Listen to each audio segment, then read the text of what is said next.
Hello and welcome. My name is Scott Suskovic. I'm pastor at Christ Lutheran Church, and welcome to this podcast that we call Deeper Dive, in which we take a look at the previous Sunday's sermon and go at a deeper level for a great conversation. We're glad you're here.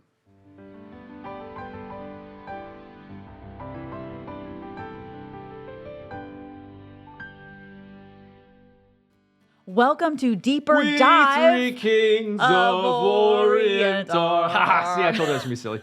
Because it's Christmas. It is Christmas. Merry Christmas, Pastor Ryan. Merry Christmas, Pastor Adrian. How exciting. We get to wish you a Merry Christmas. Hope you had a wonderful, fun celebration. You a Merry Christmas. What's your favorite Christmas carol? Oh, there are so many, Pastor Ryan. I mean, oh my there's too goodness. many. Okay, there's so many. Well, they're radio songs, but then they're like the great hymns. Okay. Yeah. I do love...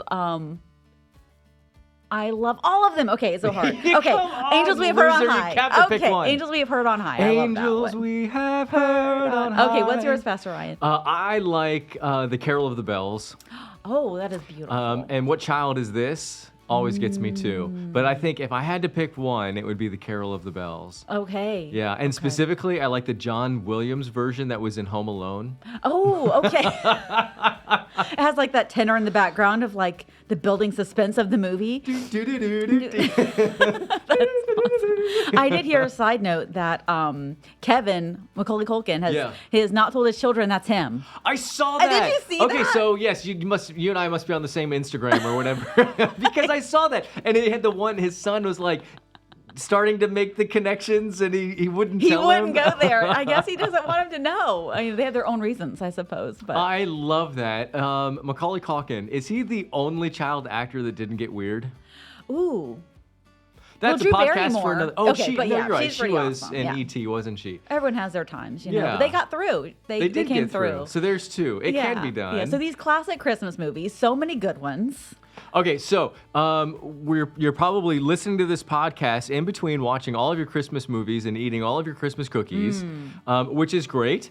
And we wanted to share this Christmas time with you, the listener, and talk a little bit about Christmas. Yes. Just do a deeper dive generally into Christmas. So, can you name the three wise men, Pastor Adrian? Oh, okay. Oh, on the spot. Oh, okay. Melchior, Balthazar, and hold on. Oh, come on. Oh, I know this. Casper.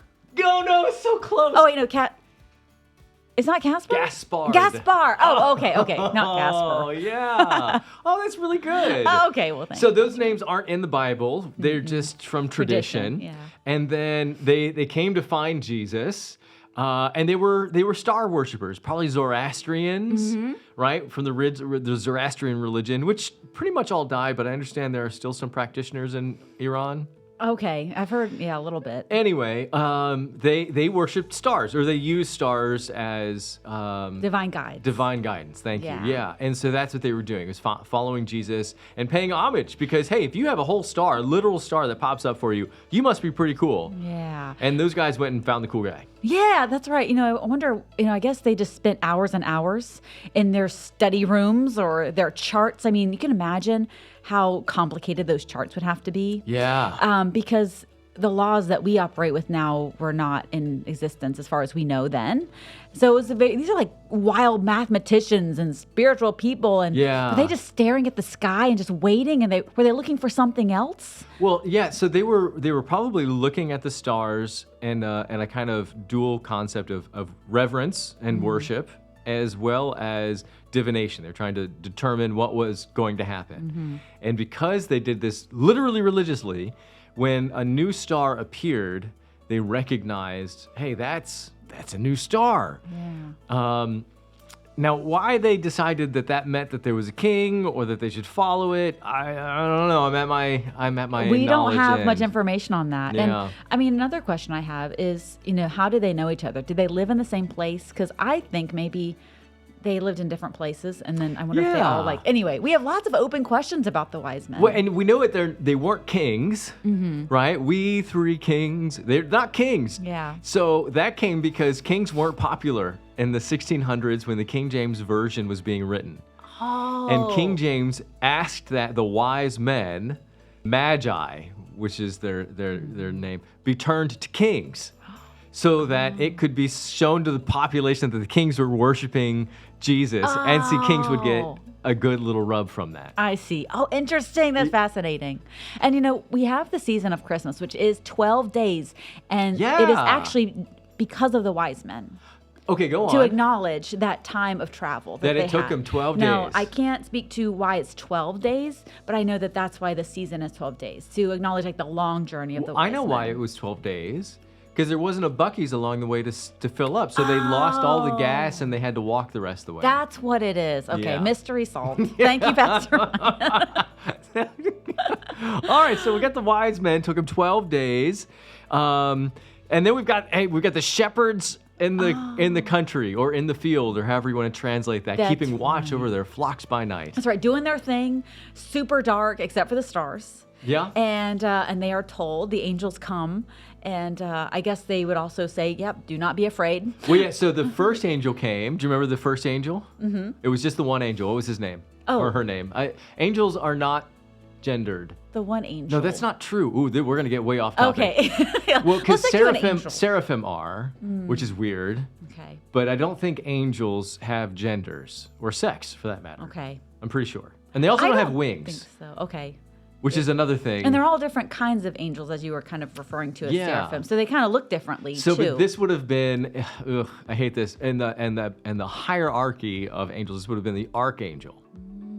Now, okay. Pastor Scott and I disagree. I follow the classic Jewish sense. There are only 4 archangels, and he says there are 5. But He says there are 5? He says there are, I believe, 5. yeah. Okay. Who's the extra one? I don't know. Well, I shouldn't say extra. I don't mean that. The That didn't extra. sound right. but who cares? We know the name of the one. Okay. Well, I'm curious now. But yes. And Yes. I'll give you a hint. It's the same one that went to Mary. Oh, Gabriel. Gabriel. Yeah. Yeah. And then after he said, "Don't be afraid," and then then there was a host, who was a heavenly host, singing. Yeah, yeah. And we usually see that, visually over the manger. So they know it's kind of like, the star landed there.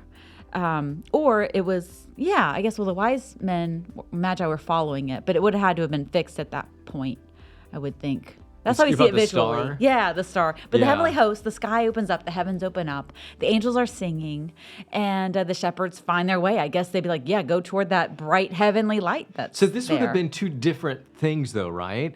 The shepherds would have come while he was a baby, immediately at his birth. Right. The shepherds would have come sometime later. Even up to 2 years. Or not the shepherds, it's the thought. wise men Yeah, would the have wise. I come knew what you sometime meant. later. Yeah, Yeah. thank you.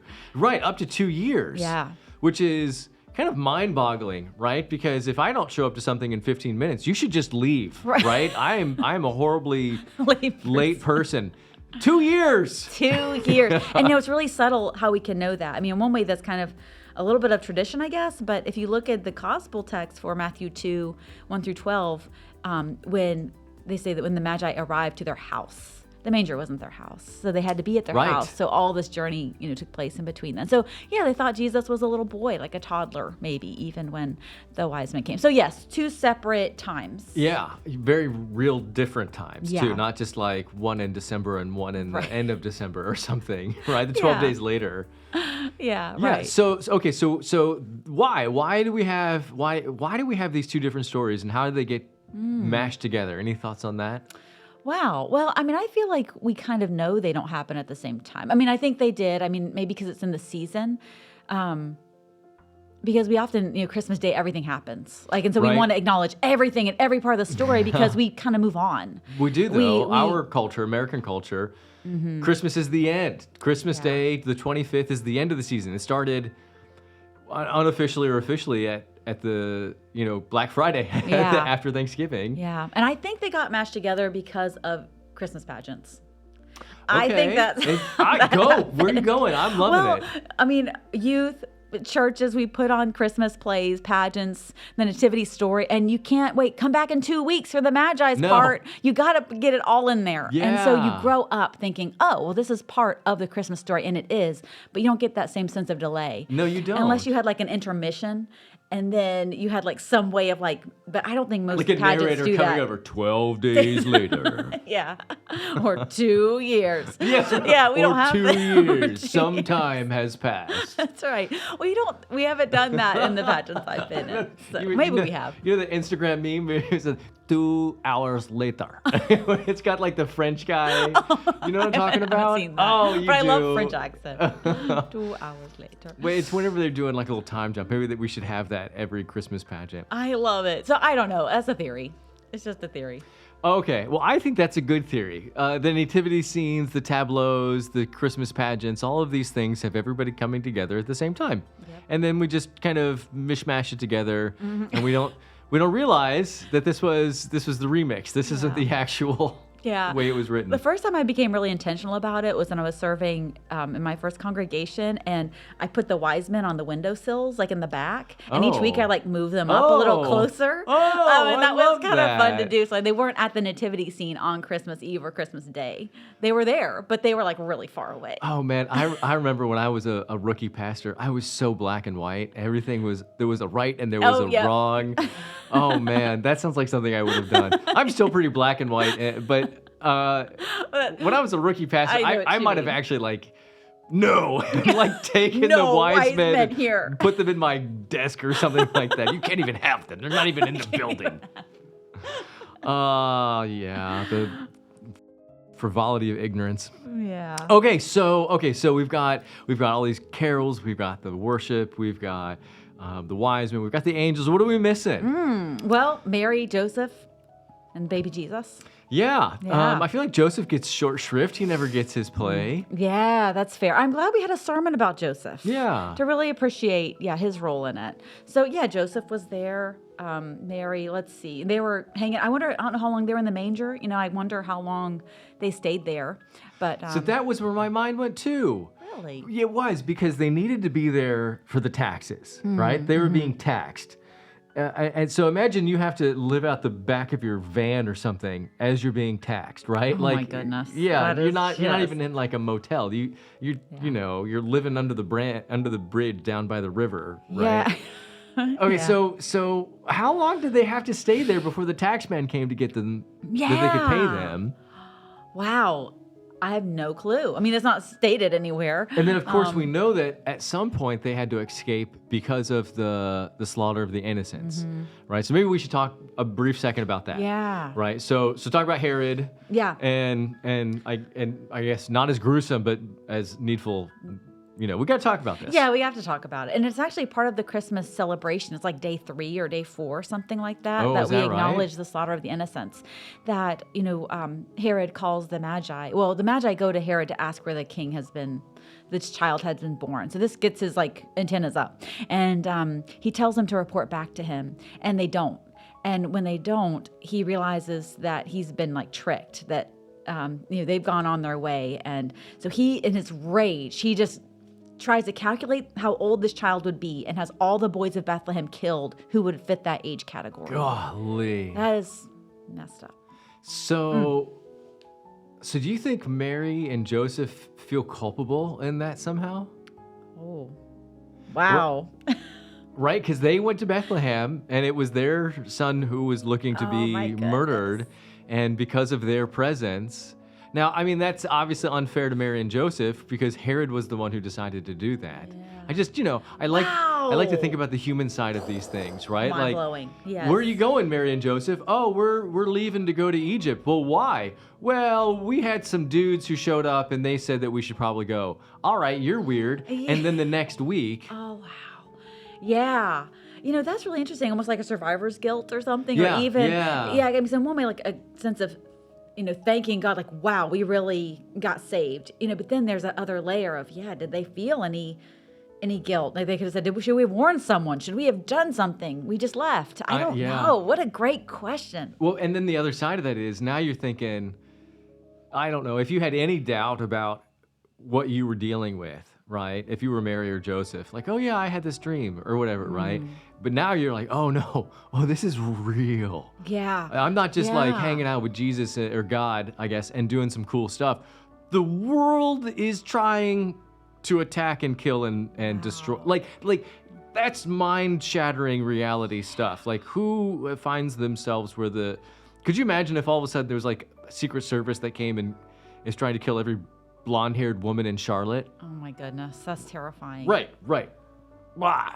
Oh my. Well. So yeah, I mean, where are you going to go? What are you going to do? We're going to go to Egypt. You're going to hide out, and then you're going to go back to Nazareth when things cool off. And exactly. And then that tells them like another confirmation about who this child is they have. That King Herod is after them in a sense. I mean, everyone is going to mean all of Jerusalem was in a frenzy.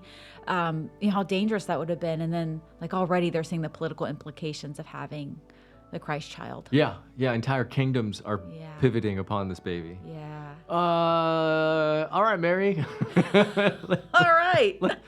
Well, so lots of, we don't add that political danger as part of the nativity story normally. No. I like that we kind of dug into it. As morose as it is, that's the reality. That's what Jesus came into. He came into a sinful, broken world that looks exactly like that, where power uses all that it can to do whatever it sees it must. Christ offering a new way of being, a new way of power.